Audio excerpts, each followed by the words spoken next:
The following is a presentation of the Belly Up Sports Media Network.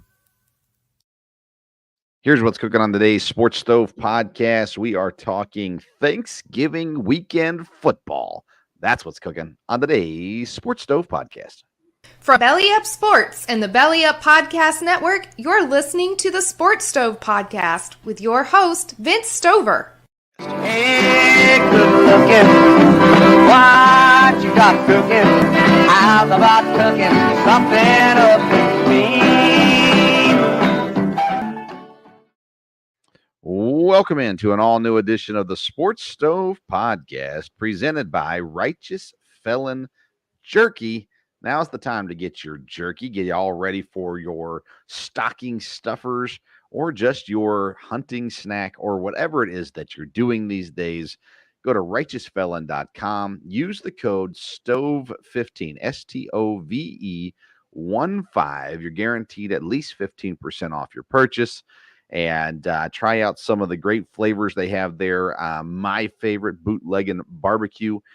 You can get that one, Soul Survivor, Foul Capone, all kinds of great flavors there on righteousfelon.com. So check it out. Use the code STOVE15 and get yourself some jerky, get your family some jerky, and enjoy some time throughout the holiday season with Righteous Felon Jerky. I'm your host, Vince Stover, joined as I am every Wednesday by my dad, Dale Stover. Dad, how you doing? Doing good. All ready for Thanksgiving weekend here. Yeah, it's going to be a fun weekend. So I actually went out today and did a little bit of nature watching, supposedly hunting, but nature watching. And I'm going to try it again in the morning and see what happens. But nonetheless, a little bit of time off of work, some time with family. My wife's family's in town, so some time with family and a lot of football this weekend going on, and looking forward to what is ahead this week. And we want to start the show talking college football. We have a new team in the college football playoffs with Washington jumping Florida State. Most would assume that it's because Florida State lost their quarterback for the rest of the season, and I don't think they should get docked for that personally. I think until they lose, then they were number 4, so, I mean, it is what it is. But at the end of the day, Ohio State or Michigan is going to lose this week, which means if Florida State and Washington win, Georgia wins, the top 4 is pretty easy. But Washington, Dad, I'll tell you what, with the game this weekend, I really thought Washington should have been in the top 4, were worthy of a top 4. And they did jump Florida State. So do we think it's going to be Georgia, Washington, Florida State, and the winner of Ohio State, Michigan? Or do we think that one of these other one-loss teams is going to jump into this Final Four? It's really hard to say because there's going to be conference championship games, right? So you'll have Georgia playing Alabama. You'll have some of these one-loss teams involved in the playoff. So I don't know. I agree with you. I think Washington deserves to be in the top 4. I would have put them in ahead of Florida State. But like you said, Michigan, Ohio State, somebody's going to lose this week. It may depend on on how that game goes also. But I wouldn't think both of them would get in. Definitely don't think Michigan will get in if they lose because of strength of schedule. Right. So, like I said, when you said, well, it should be pretty simple, it usually never quite ends up that way. So I'll be glad when we get to next year and have more teams in it. I think that'll be really exciting and be better in a lot of ways. Yeah, I mean, I think there's a chance Oregon jumps in. I think if Michigan loses to Ohio State and if Florida State loses again, they're without their quarterback. So if Florida State loses this week to Florida and Oregon wins a big game against Oregon State, I think Oregon could jump up into the top 4 as well. Just knowing, first of all, you got the Jim Harbaugh situation going on. So I don't think that Michigan's going to get any benefit of the doubt this year. So it's interesting to see. I think right now, Georgia, Ohio State, Washington, I think they're the best teams in the country. I still don't have the respect on Michigan. I mean, their schedule is weak this year. I'm not impressed by it. So, and they cheated all year. So, I mean, at the end of the day, I'm not impressed by Michigan at all. So, I think those are the three best teams. I think I like Oregon more than I like Florida State as well. So, I don't know. We'll see how it all shakes down at the end of the day. Texas and Alabama, of course, are right there with one loss as well. Louisville's one loss, but they're at 10. They're behind a 2-loss Missouri right now.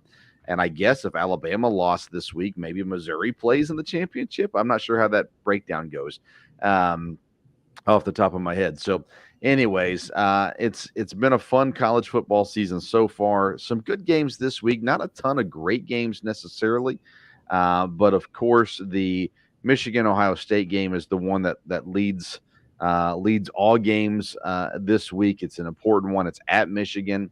Michigan is the favorite going into this one as well. Again, they're without their coach. Does that motivate them or does that hurt them would be the question there. And of course, they've won now. Michigan has over Ohio State, so they feel like they're in control of things. I just think Ohio State's the better team, Dad. How do you think this one shakes down? Well, I think Ohio State is too, but like I said, I think the thing with Harbaugh will be a tremendous motivator for Michigan. I don't think there's any doubt about it with this game being at home and everything there. But Ohio State, like I said, have lost now twice in a row in this game. And I think they'll be ready, and I do think they're the better team.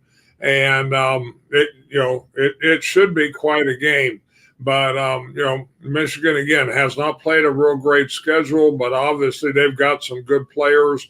And I do think motivation-wise, they're using this every way they can from there.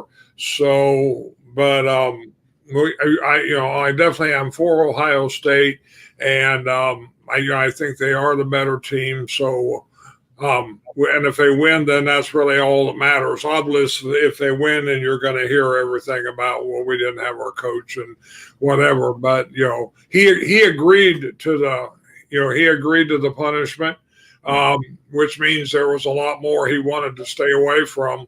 So no doubt about that. And so we'll see where it goes in the future. Yeah, when they accepted the disciplinary action, the 3-game suspension, and then the agreement was to not look any deeper into it. I mean, come on now. That's wild. But hey, whatever. Michigan has kind of squeaked out their last 2 wins. They beat Maryland by a touchdown. They beat Penn State by 9. So I guess it's not really squeaking it out, but Ohio State is better than Maryland by a lot. And so I think this is going to be a tough game. And maybe Michigan was looking past Maryland, whatever it may be. But Ohio State, granted they played bad teams, they've only allowed 6 points in the last 2 weeks. And that's saying something, even though it was Minnesota and Michigan State. But, I mean, everything seems to be the odds and all that kind of stuff seem to be in Michigan's favor. McCord is a better quarterback than McCarthy. His stats say that as well.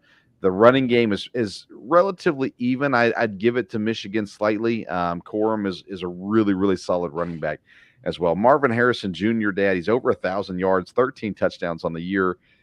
He's my MVP vote, my Heisman vote for this college football season as well.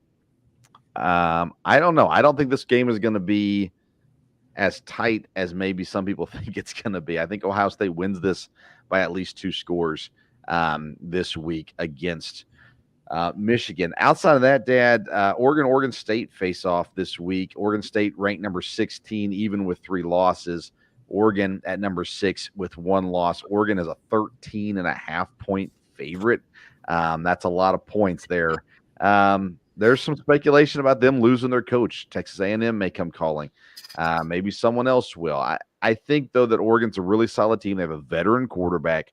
And, again, I think they're better than Michigan even. So I'd put them in the top 4 if that works out that way, if everything falls in that order. Outside of that, Dad, I mean, there's a lot of rivalry games, but not a whole lot of necessarily great games going in this week. But honestly, Dad, the in-state game here in Kentucky at Louisville.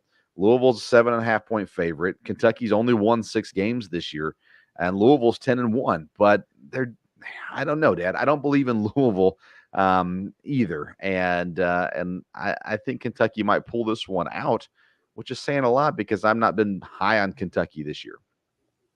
Yeah, I think there's a good chance Louisville would win this one. Just looking, at the seasons that they've had.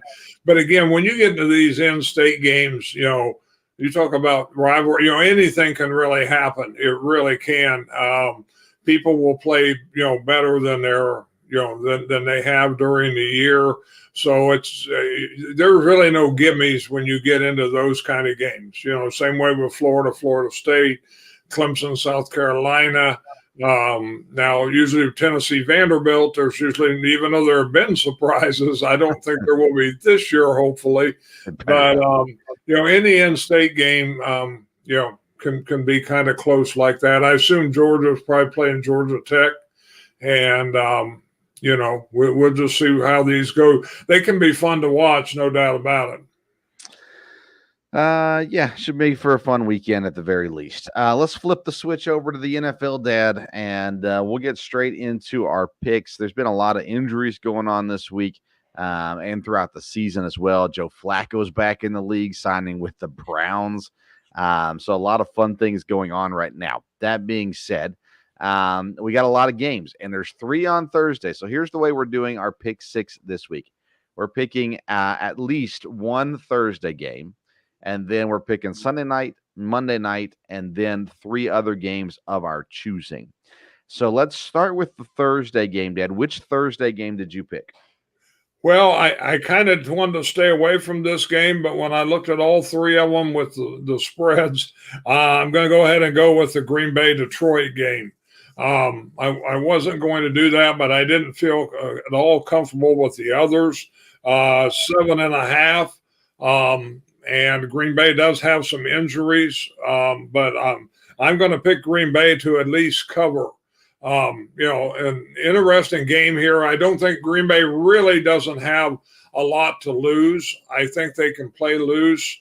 They got dominated earlier in the year by Detroit. They'll have to be able to control. The defense will have to play one of their better games, and you never know how Green Bay's defense is going to play. Apart from that, I think the offense has gotten better. They do have some injuries. Musgrave is out there. We don't know for sure if, Watts is going to play as far as the concussion is concerned. And so we'll see where it goes.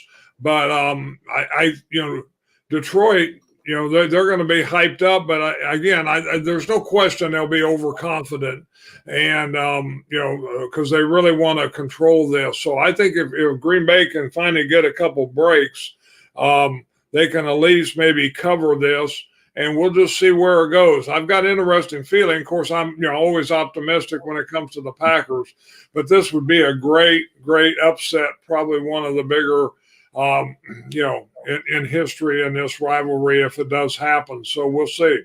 Yeah, the Packers are so beat up. Aaron Jones will be out this week, running back. A.J. Dillon is questionable still. He may not play, which means Patrick Taylor, who they just claimed back from New England, or James Robinson looks to be the running back, one of those 2 guys, if Dillon doesn't play.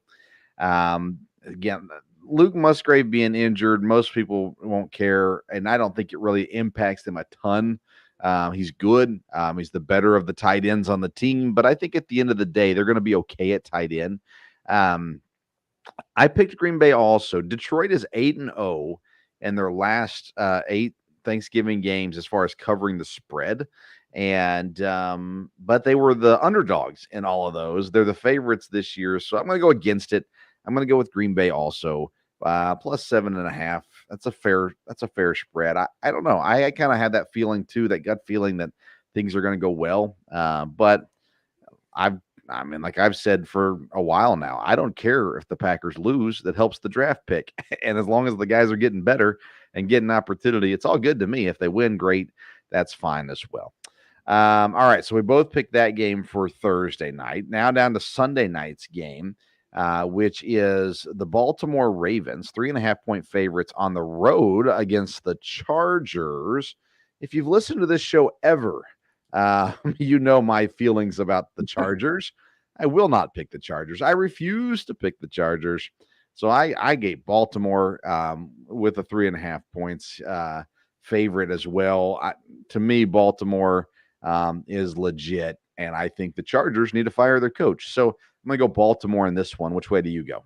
Yeah, watching the Chargers last week with the Packer game, this was an easy one even on the road. And Baltimore, needs this game to stay up in the division there, and Baltimore is a real solid team, so it's pretty easy to pick Baltimore 3.5 over the Chargers. Yeah, I agree. Monday night, Minnesota hosts the Chicago Bears. So you've got Hall of Fame quarterback Joshua Dobbs against Justin Fields and the Bears. Minnesota 3.5-point favorite. Which way do you go with the Monday night game? Again, I've not been for the Bears all year. I don't really like Minnesota, but I like Dobbs, and being at home, 3.5. I think Minnesota should handle the Bears fairly easily. Agreed. As well. I'm all on the Josh Dobbs train right now. Also, Ty Chandler's getting more carries in the running back position. He's been good. TJ Hawkinson's been amazing. They've made things work in Minnesota. They continue to get better. And Chicago wants to lose. No matter what anybody tells me, Chicago wants to lose. So I got Minnesota in this game as well. Chicago obviously can win this game. They are the talent gap is not as wide as it's been, especially with Justin Jefferson injured as well. But I think Minnesota gets this game relatively easily, even on a Monday night. All right, so there's our picks for those three games. What's game number 4 for you this week? I'll take the Friday game, the Black Friday game with Miami and the Jets. Miami's favored by 9.5. It's at the Jets. I think the Jets are just a total mess, and I think Miami's a really good team, and I think Miami will cover this. I think Miami will blow them out. And so I'm going to take Miami over the Jets. Now, our buddy Tim Boyle is going to be the quarterback, and we like him, but I don't think there's enough to go with him. Miami's a good team, and again, they've got control of the division, and they need to keep that. So I picked the Miami game. So I did not pick this game. Tim Boyle, former EKU Colonel.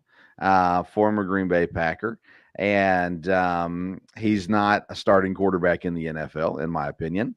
And the Jets are struggling, and things are rough there for sure. It's a conference game. The Jets are at home. It's on a Friday night. There's so many weird things about it. I'm terrified of that game. I'd probably pick the Jets if I picked somebody in that game. But I stayed as far away from that one as possible. I went for my 4th game, Dad, all aboard the Baker train. I'll just stay on it. I've been on it all season. He's a 2.5-point underdog. The Buccaneers are at Indianapolis. Indianapolis is fine, but they're really not. I don't think at this point they're better than Tampa. They're probably very equal. So I think Tampa can get this game. And Tampa's still in the hunt in the NFC South. Granted, technically Indianapolis is in the hunt also, but I just like Tampa in this one. So I went the Tampa Bay and Baker Mayfield, 2.5-point underdogs on Sunday at Indianapolis. Any thoughts on that game? I didn't pick that game, but I almost did. I had it picked, and then I switched, and I would have picked Indianapolis, being at home. Again, I like Baker, but I think Indianapolis has a lot to play for. Of course, so does Tampa. I would have picked Indianapolis probably, but I did not pick that game. Yeah, I don't know, man. The owner for Indianapolis has been in the news this week. There's just so many outside things going on that I feel pretty comfortable going with with the Buccaneers this week for sure. Okay, then game number 5, Dad. What's game number 5 for you this week? I'm going to take an underdog. I'm a little surprised they're the underdog. I guess they are on the road, but I'll take New Orleans, a half a point underdog to Atlanta. Again, I think Atlanta's got lots of problems. New Orleans has a chance to win their division. And it seems to me like this is a game New Orleans will be able to win, even though it's on the road. Well, I mean, they all have a chance to win the division. If Atlanta wins, they're tied for first in the division. There you go. Tampa wins and Atlanta wins. They're all 3 tied for first in the division. I stayed away from this one too because I had no idea which way to go with it. Ritter's he's got the security for the rest of the year now at quarterback. Maybe that helps him out. Obviously the pressure is going to be on the coaching staffs to figure things out. My goodness, I didn't know where to go. I probably would have picked New Orleans had I picked this game, but I was staying away from this one for sure. One thought though, Dad, to go back to my last pick with the Buccaneers, they're 7-3 this year against the spread. The Baker train has been a solid pick, by the way, all year long. Let's see here. That was your game number 5. My game number 5. How about the New York Football Giants? 3-8 on the year. A quarterback that no one's ever heard of until this year.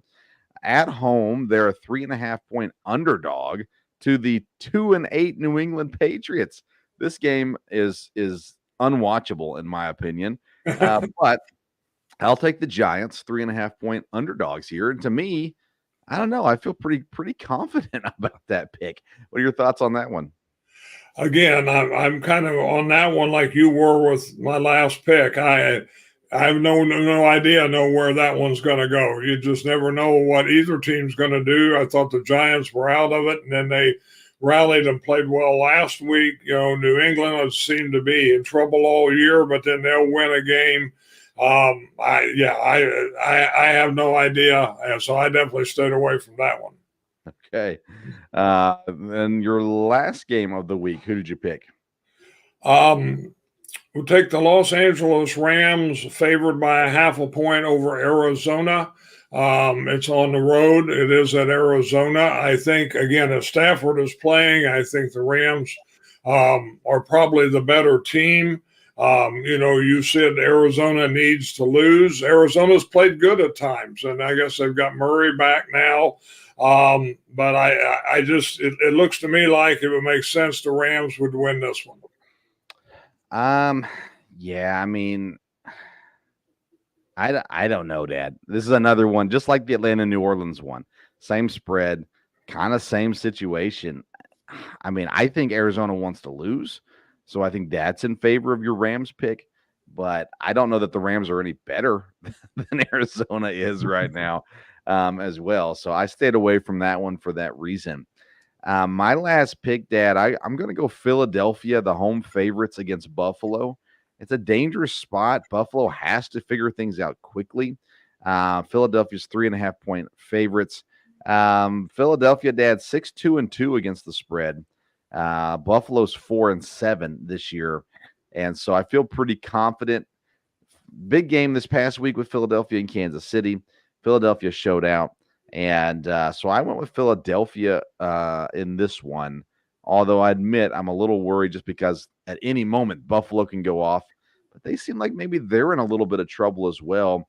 Right now, they fired their offensive coordinator, and they have not been playing well. There's rumors of Stephon Diggs, even before the season started, not being happy. So there's a lot going on there. What are your thoughts, Philadelphia and Buffalo? I would have picked Philadelphia also if I would have picked this, but like you said, it's a little scary because Buffalo, if they're going to get back in it, is going to have to play well. I don't know that they're going to be able to. Like you said, there's things going on there, and this may be Buffalo going down here, and if it does, then it's going to be a while at the end of the year for sure. I really think that this is going to be one of the better weeks of NFL football right now. There's a lot of interesting games going on this week.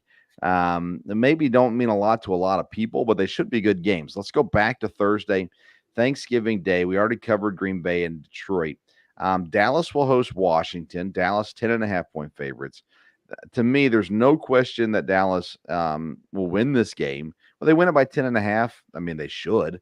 I don't know if they will or not, but I don't think the Commanders are a threat this weekend. No, I like you said, will they win it by 10.5? I think there's a better chance they win it by 20.5. I mean, Dallas has really played well, and Washington struggled a lot last. This is a big rivalry game in a lot of ways, but being at home and on Thanksgiving, I think Dallas will handle this. I almost picked this to 10.5. Didn't really scare me a lot on this one. Wow, 20.5. We'll see how that one breaks down.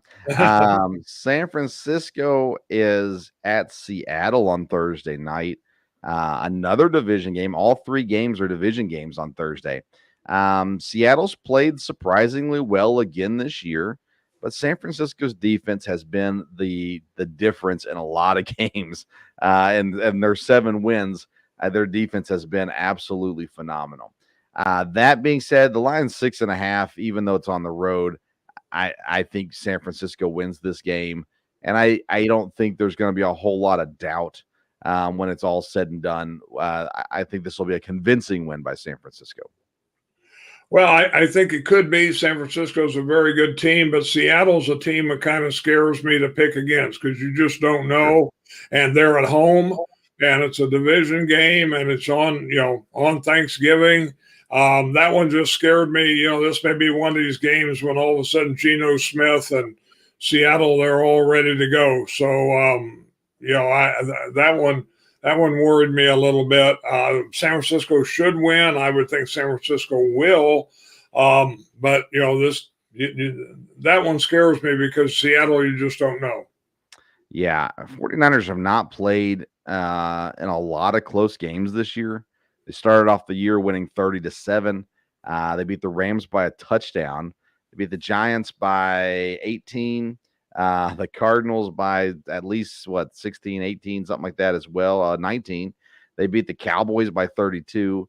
They lost to the Browns by 2. They lost to the Vikings by 5. But then they and then they lost to the Bengals. They won a 3-game losing streak, and then they blew out the Jaguars 34-3, and they beat Tampa last week 27-14. When they're right on defense, things are going to go smoothly for them. I'm not too concerned about that one. But the other thing to think about, Dad, with this one is next week the 49ers play the Eagles. And so maybe they do look ahead a little bit, and maybe that gives Seattle a chance there as well. We already talked about Friday's Miami and New York matchup. This game, Dad, on Sunday, to me, it's the one that I look forward to the most. Jacksonville and Houston. Houston is hosting. They're the underdogs by 1.5 points. This is for first place in the division. Did Houston already beat Jacksonville once? Or was that that may have been? I'm not sure about that. But either way, to me, this is a game that I'm looking at as something I think is going to be a lot of fun. Something I want to see. Yes, Houston beat Jacksonville in week 3, 37-17. Houston has proven to be legit. Devin Singletary, the running back, has been phenomenal these last 2 weeks. And Jacksonville, you just never know what you're going to get with them. They've yet to be consistent. So I'm curious, which way do you go with Houston and Jacksonville this week? Yeah, this will be, like I said, a very, very interesting game. It'll tell us something. If Jacksonville is going to control the division, then they'll need to show up and play. If Houston is for real, which in a lot of ways I think they are, boy, if they win this one, then they're really, they're in control in a lot of ways. So it'll be a fun game to watch. I like C.J. Stroud. I like what the new coach has done there in Houston. And, of course, I like to coach in Jacksonville also. So I think you're right. This will be one of the more fun games to pay attention to. Cincinnati hosts Pittsburgh. Cincinnati is the underdog in this game by 0.5 points. These 0.5s, all these games were a little scary to me. Cincinnati without Joe Burrow makes me think Pittsburgh's the team to win this one. I think it's going to be a close division battle. No, either way that it goes. How do you feel about Pittsburgh at Cincinnati? Yeah, it's a hard one to figure with the backup quarterback again. In some ways, I'd say Cincinnati could beat Pittsburgh even with a backup quarterback, but Pittsburgh's defense is tough. So can Cincinnati, score points?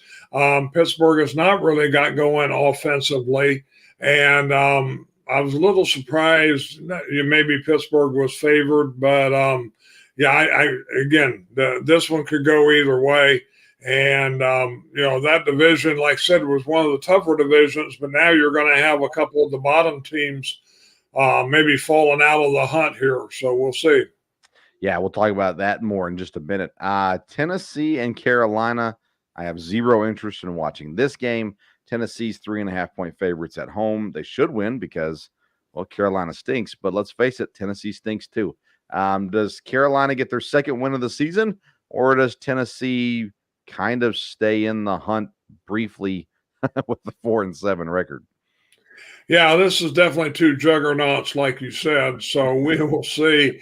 I would think Tennessee will probably find a way to win this. But this is a game Carolina. Again, if they play well, maybe they could win. Again, there's a couple games, the New England game and this game. Not games you want to tune into in a lot of ways. Yeah, I mean, I'll take Carolina in this one. They have no reason to lose. They don't have their own draft picks, so they want to win. Tennessee stinks, so give me Carolina in this one. Denver and Cleveland. I look at it and go, I don't really want to watch this game either, but Cleveland's in second place in their division and a game behind first place. Denver is one of the hotter teams in the league right now. Yet I still don't want to watch this game. Cleveland's defense is good. I don't think they have the quarterback to do the job, so I'll go Denver in this game. This is a hard one to pick. I mean, of course, I will watch the game here because being a Cleveland game, it'll be on TV here where I'm at. But Cleveland has such a dominant defense. I really would have picked Cleveland, except like you said, Denver's on a little bit of a roll, and they're at home. So I don't know. Cleveland needs to win this to stay in the hunt in the division. Their defense is just really dominant, and their defense can win games. I don't think they're as dominant as San Francisco, but they can win games a lot like San Francisco does there. And the Broncos have played better. But it won't surprise me if Cleveland finds a way to win this. But maybe Denver's on a roll and they're going to salvage the season here. Last game that we haven't discussed yet is Kansas City, 9.5-point favorites on the road against the division opponent Las Vegas Raiders. Kansas City, they had a tough loss. They had Marquez Valdez-Scantling did what he did in Green Bay, dropped the pass when he would have got a touchdown. And all I could do is just go, yep, that's what he does. That being said, Kansas City's really good. In my opinion, they're the best team in the AFC. The Raiders really stink. To me, this is an easy pick for Kansas City to win. 9.5. I mean, I think they'll cover that, but they're definitely going to win. Yeah, Kansas City is definitely the better team, and they should win, no doubt about it. Some of these games, when I see them, I think back of, years ago, the Raiders and the Chiefs. But that's not where the Raiders. This is not the same Raiders team that used to be. There was one other game I forget we talked about earlier. There was kind of a rivalry, and I thought, but this isn't the same. These aren't the same team. So I think it was Washington and Dallas. Quite the rivalry. But again, this isn't the old Washington team. So, Kansas City should rebound and be able to win this one without any problem. I was thinking about this today, Dad. If I'm going to put the AFC teams in tiers, to me, Kansas City is in tier number 1. And they're there by themselves. And then I've got Miami and Baltimore in the second tier as really good, and I think can contend. I just don't think they're at the Kansas City level yet. And then after that, I've got Buffalo, who surprisingly enough they should not be in tier 3, but that's where they are. Jacksonville, Houston in that same category.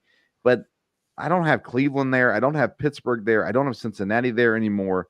I don't have Denver.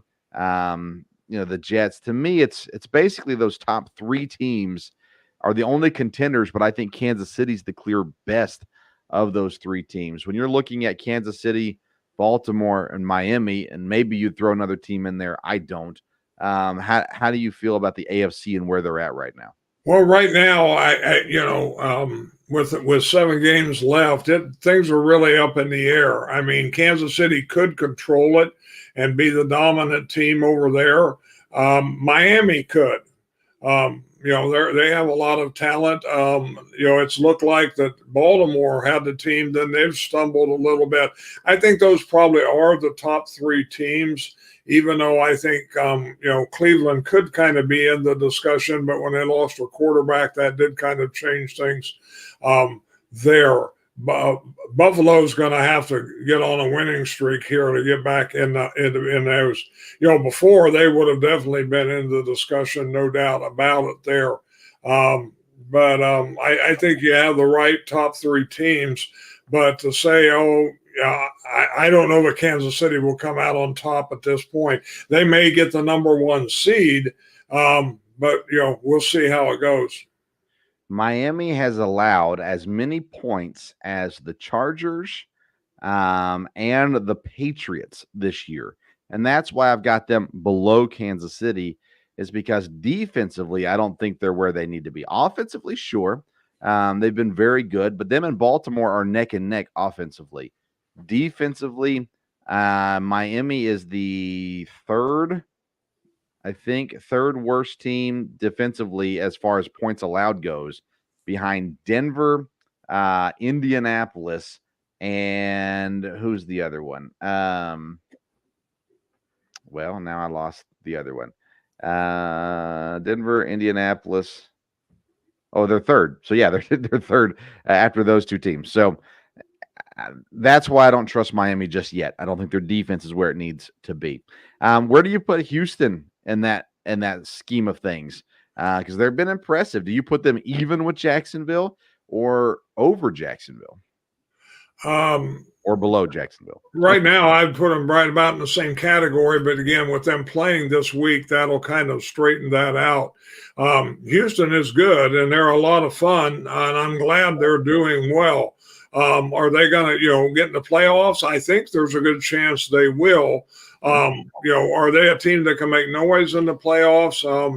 I don't know, because again, you've got 3 or 4 teams that I think are definitely better than they are. But Houston's been a great story, and again, I'm all for them. I think they made a great choice with the coach, and I think C.J. Stroud is doing good and has proved that he's one of the better quarterback coming out in this class, and so I think Houston is headed in the next couple of years to really be a team to be reckoned with. Whether they're quite there this year, I'm not sure. In the NFC, Dad, it's kind of similar. I've got Philadelphia in tier number 1. I got Dallas and San Francisco in tier number 2, as those 3 teams being the contenders, in my opinion.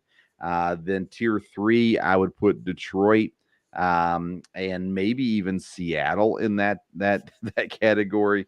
And then you have to drop down a whole nother tier for whatever's next. Minnesota, any of the NFC South teams, I don't know. At the end of the day, I think it's Philadelphia, Dallas, and San Francisco's division to run with. And of those teams, Dad, Dallas really is the most balanced team as far as really good scoring offense and a really solid defense. Now, San Francisco's got a better defense, but their offense isn't as good. Philadelphia kind of straddles between on offense. They're actually the lowest of those 3 teams, Philadelphia, Dallas, and San Francisco. They've scored less points than San Francisco has. And defensively, they have allowed more points than those 2 teams also. but still, I take Philadelphia over those two teams. So is there a fourth team in the NFC we should be worried about, or is it just those three teams? Well, I think you would have Philadelphia and San Francisco in tier one, and Dallas and Detroit in tier two. Detroit, you have to look at their record right now. Again, are they going to be a real factor in the playoffs? I don't think so. But again, I think we're just looking at their team as a whole.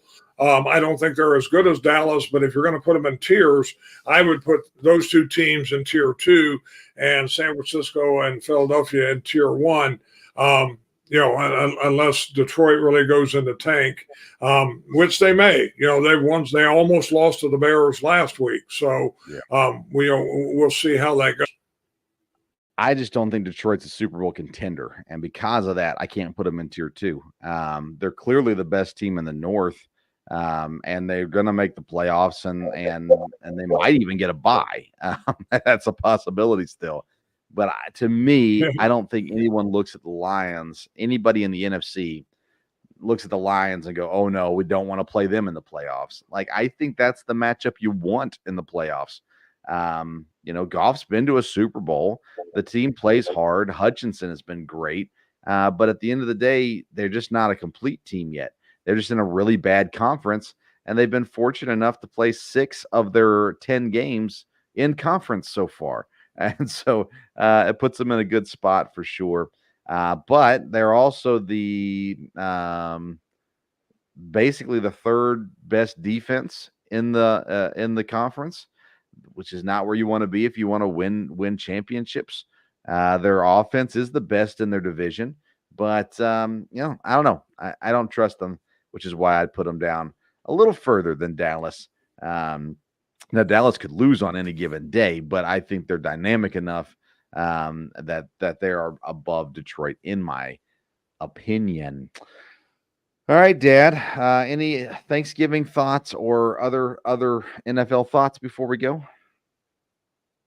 No, like you said, a lot of football this weekend. Of course, Thanksgiving is a great time to remember all the things we need to be thankful for and all the things that the Lord has done for us.